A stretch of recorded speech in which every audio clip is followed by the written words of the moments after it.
How's it going, everyone? Sinister here of the Gamers section, bringing you another review. With that being said, let's get on to business, shall we? And today's review is RPG Maker NV. This game is available on the PlayStation 4, the PC, and the Nintendo Switch. I'm gonna break everything down, like from graphics, gameplay, the score, etc., etc. With that being said, let's begin. And I basically, what I'm saying about this game is, do you love RPGs? Do you love making your own RPG world? Well, basically, this game lets you do all that. I mean, it lets you create the experience that, in your own way.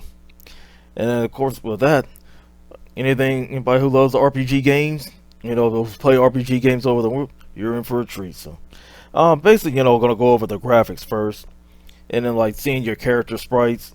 I mean, it's well detailed, along with the monsters and the other NPCs, as you're creating your game world.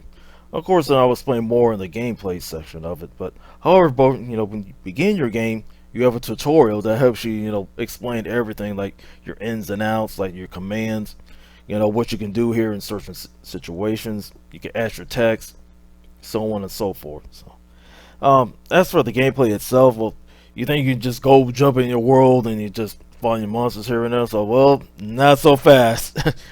You got to create your world first. You got to plan everything out. As you test it out, of course, they give you the option, to test your character out. Moving them around. You see, like, you come to a stumbling block. So, well, that's where you have to go your commands and make your set world. Like, you have like a command for certain situations, and it's definitely helpful. Set up your world that has has the story of your game goes. Things like that. Or you come across a barrier, like, a character's blocking your path, you don't know what to say or what to do. Well, go to the command lines. I mean, you can tell, like, the NPCs like to move out of the way or things like that. So that definitely helps. But however, like, the downside of this, like, for those who aren't into RPGs or feel frustrated by creation, don't know what to do, this game is definitely not for you.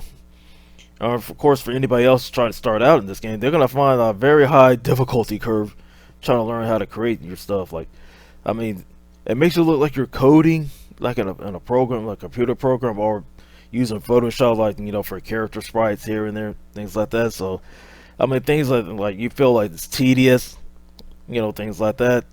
Like I said, this game is definitely not for you. Alright, I'm moving now to the score. I give this game a 3.5 out of 5. I mean, character sprites look great, like the portraits and in game and things like that. But however, what the downside is, like, I mean, for those who have a short attention span and or probably don't in RPGs like this like that, this game is definitely not for you. Things like that. So I definitely want to hear your opinions about it. Try if it comes down below. This is Sinister of the Gaming Session, to be easy.